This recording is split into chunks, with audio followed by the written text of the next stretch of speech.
గురూజీ 72 గంటల్లోనే ఫోన్ లోని అద్భుతమైన జ్యోతిష్య పరిష్కారం చూపిస్తారు. నమ్మండి, నమ్మకపోండి, ఇది నిజం. శ్మశాన కాళి రుద్ర చౌడీదేవి ఆరాధకులు నంబర్ 1 వశీకరణ స్పెషలిస్ట్. గురూజీ మనిషి పుట్టుక నుండి చనిపోయే వరకు వచ్చే అన్ని క్లిష్టమైన సమస్యలకు పరిష్కారం ఇక్కడ లభిస్తుంది. విద్య, ఉద్యోగం, వ్యవహారం, స్త్రీ ప్రేమ, పెళ్లి, సంతానం, స్త్రీ పురుష వశీకరణం, భూవశం, భార్యాభర్తల కలహాలు, కోర్టు సమస్యలు, విడాకుల సమస్యలు, చేతబడి, అప్పుల బాధ, ఇంకా మీకు ఎలాంటి సమస్యలు ఉన్నా 72 గంటల్లోనే శాశ్వత పరిష్కారం చేయబడును. శుక్లాంబరధరం విష్ణుం శశివర్ణం చతుర్భుజం ప్రసన్నవదనం ధ్యాయేత్ సర్వవిఘ్నోపశాంతయే.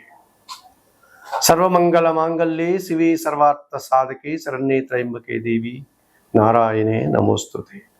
జ్యోతిషాభిమానులందరికీ నమస్కారం. 2025 మే నెల 18వ తారీఖు ఆదివారం రోజు పూర్వభాద్ర నక్షత్రం 3వ పాదము ద్వారా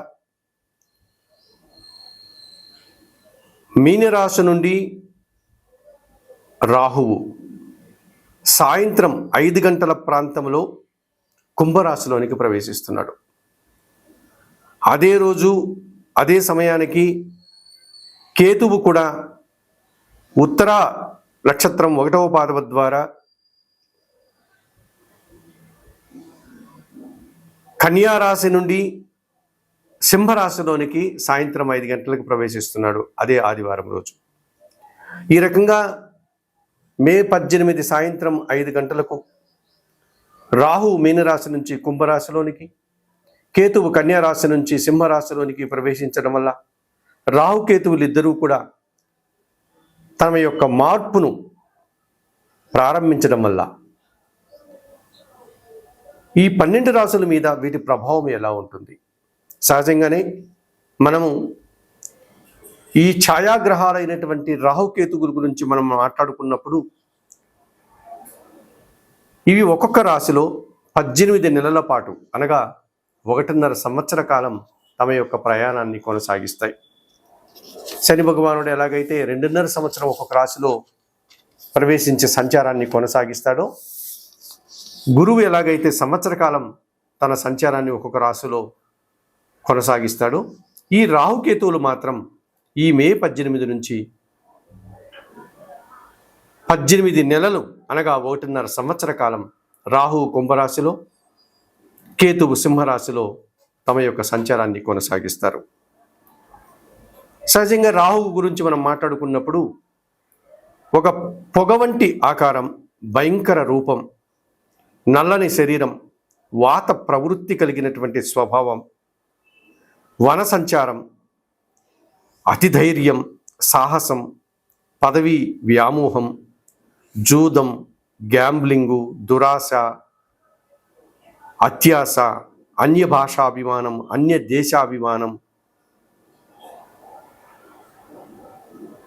బలాత్కారం, భ్రష్టత్వం, దొంగబుద్ధి, గొడవలు, కలహాలు, యుద్ధాలు, కేవలం ధనార్జనే ధ్యేయంగా ఉండడం, లేక పదవే ప్రధానంగా భావించడం, కుల మతాలను వ్యతిరేకించడం, సంస్కృతి సాంప్రదాయాలను త్యజించడం, ఇటువంటి ఈ లక్షణాలన్నీ ఈ రాహువుకు ఉంటాయి. గంగా స్నానం, పితృతర్పణాలు, మరణాలు, శ్మశాన భూములు, ఇటువంటి స్వభావం కలిగినటువంటి ఈ రాహువు ఇప్పుడు కుంభరాశిలోనికి ప్రవేశించాడు.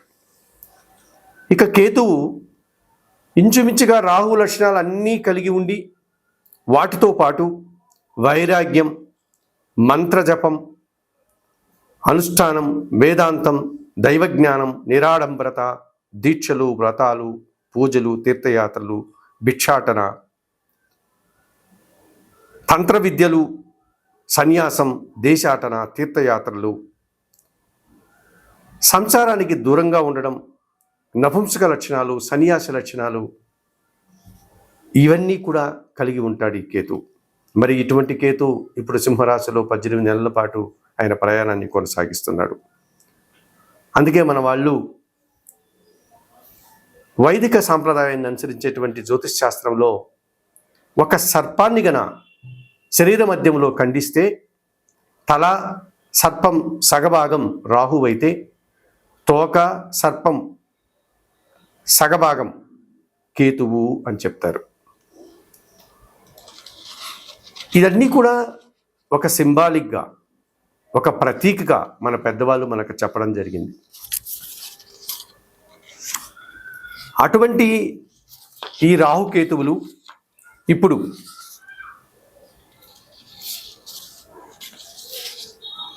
కుంభరాశిలో రాహువు, సింహరాశిలో కేతువు సంచారం కొనసాగుతోంది. మరి 12 రాశుల మీద వీటి ప్రభావం ఎలా ఉంటుంది? ఈ రాహుకేతువుల యొక్క ప్రభావం 12 రాశుల మీద ఎలా ఉంటుంది? ఈ వృశ్చిక రాశి వారికి 2025 మే 18వ తారీఖు సాయంత్రం 5 గంటలకు రాహుకేతువులు ఇద్దరూ మారుతున్నారు. 2025 మే 18 ఆదివారం సాయంత్రం 5 గంటలకు రాహు మీనరాశి నుంచి కుంభరాశిలోనికి ప్రవేశించి 1.5 సంవత్సర కాలం పాటు అక్కడే ఆయన ప్రయాణాన్ని కొనసాగిస్తాడు. 2025 మే 18వ తారీఖు ఆదివారం సాయంత్రం 5 గంటలకే కేతువు కూడా కన్యారాశి నుంచి సింహరాశిలోనికి ప్రవేశించి అక్కడే 18 నెలల పాటు తన ప్రయాణాన్ని కొనసాగించే వాతావరణం కనిపిస్తుంది. మరి ఇటువంటి పరిస్థితుల్లో వృశ్చిక రాశి వారికి ఈ రాహుకేతుల మార్పు సంచారం ఎటువంటి ఫలితాలను అందిస్తున్నాయి అనే విషయాన్ని ఇప్పుడు మీరు తెలుసుకోబోతున్నారు. ముఖ్యంగా రాహు మే 18 వరకు పంచమ భావంలో ఉన్నటువంటి ఈ రాహు ఇప్పుడు చతుర్థ భావంలోనికి రావడం జరిగింది ఈ వృశ్చిక రాశి వారికి. చతుర్థ భావంలోకి రాహు రావడం వల్ల కుటుంబంలో దుబారా ఖర్చులు, దుబారా ఆలోచనలు కాస్త ఇబ్బందిగా మారే సూచన కనిపిస్తుంది. కుటుంబపరమైనటువంటి అవసరాలకు కానీ, కుటుంబపరమైనటువంటి కొన్ని నిర్వర్తించాల్సిన కార్యక్రమాలకు కానీ అనవసరంగా ఖర్చు చేయడం, అనవసరమైనటువంటి ఆడంబరాలకు, హంగామాలకు పోయి ధనాన్ని ఎక్కువగా వెచ్చించి ఆర్థికపరమైనటువంటి ఇబ్బందులు కొని తెచ్చుకుని వారవుతారు. అలాగే కొంతమంది కుటుంబ సభ్యులు దురాశల్ని, కుటుంబ సభ్యుల యొక్క అంచనాల్ని మీరు సంతృప్తిపరచలేక ఇబ్బంది పడే పరిస్థితులు కనిపిస్తుంది. కొన్ని సందర్భాల్లో విలాసవంతమైనటువంటి విందు వినోదాల్లో పాల్గొని అనారోగ్య సమస్యలు కొని తెచ్చుకునేవారు అవుతారు.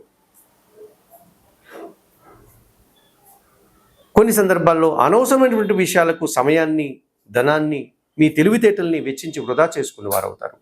ఈ రకంగా చతుర్థ రాహువు మిమ్మల్ని అనవసరమైనటువంటి ఖర్చులు చేసి ఇబ్బందులు తెచ్చేటువంటి వాతావరణం కనిపిస్తుంది వృశ్చిక రాశి వారికి. అయితే సమయానికి తినకపోవడం, లేకపోతే తిన్న ఆహారం విషయంలో ఇబ్బందులు రావడం, ఇలాంటి సందర్భాలు కూడా మీకు కనిపిస్తుంది.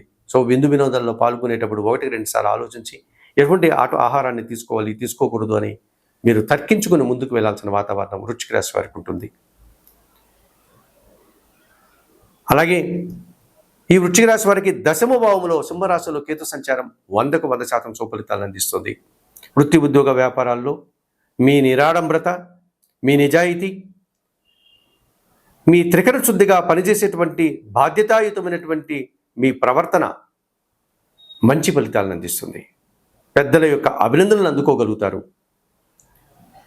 మంచివారిగా పేరు తెచ్చుకోగలుగుతారు. వృత్తి, ఉద్యోగ, వ్యాపారాల్లో సంతృప్తికరమైనటువంటి ఆనందాన్ని పొందగలుగుతారు. ఆ రకమైనటువంటి ఒక మంచి పేరు ప్రఖ్యాతుల్ని మీరు ఆస్వాదించుకోగలుగుతారు. ఈ కారణం చేత కేతువు నిరాడంబరత, వృత్తి, ఉద్యోగ, వ్యాపారాల్లో అభివృద్ధిని, ఆదాయాన్ని, అవకాశాలని ఇవ్వడమే కాకుండా భగవంతుని ఆశీస్సులు కూడా మీకు అందిస్తాడు. మీరు కొన్ని తీర్థయాత్రలు చేసుకోగలుగుతారు, కొన్ని పూజలు నిర్వర్తించుకోగలుగుతారు, పుణ్యఫలం సంపాదించుకోగలుగుతారు. ఈ రకంగా మీరు సంతోషంగా ఉండడానికి అవకాశం కనిపిస్తుంది. అయితే ఈ చతుర్థ రాహువు చేసేటువంటి దుబారా ఖర్చులు, దుబారా ఆలోచనల వల్ల మీరు ఇబ్బంది పడకుండా ఉండాలంటే ఈ చతుర్థ రాహువు యొక్క దోష నివారణ కోసం నిత్యం కనకదుర్గాదేవిని దర్శించండి, అమ్మవారిని ఆరాధించండి, అమ్మవారికి కుంకుమ పూజాది కార్యక్రమాలు నిర్వర్తించండి, ఎర్రటి పూలను అమ్మవారికి సమర్పించండి, ఎర్రటి పండ్లను నైవేద్యంగా సమర్పించండి. శ్రీదేవి ఖడ్గమాల స్తోత్రం కానీ, శ్రీ సూక్తం కానీ నిత్యం పారాయణం చేసుకోండి. అలాగే కొన్ని మినుములను పేదవారికి కానీ, పేద బ్రాహ్మణులకు కానీ దానం చేయండి. మరి ఈ రాహుకేతుల మార్పు వల్ల ఈ వృశ్చిక రాశి వారు చెప్పిన విషయాలన్నీ స్వీకరిస్తూ, పరిహారాలు పాటిస్తూ, ఈ చతుర్థ రాహు దోషం నుంచి బయటపడడానికి చెప్పిన పరిహారాన్ని స్వీకరించి ఆయురారోగ్యాలతో ఆర్థిక అభివృద్ధిని పొందాలని మనస్ఫూర్తిగా కోరుకుంటూ సర్వే జనా సుఖినో భవంతు. నమస్కారం.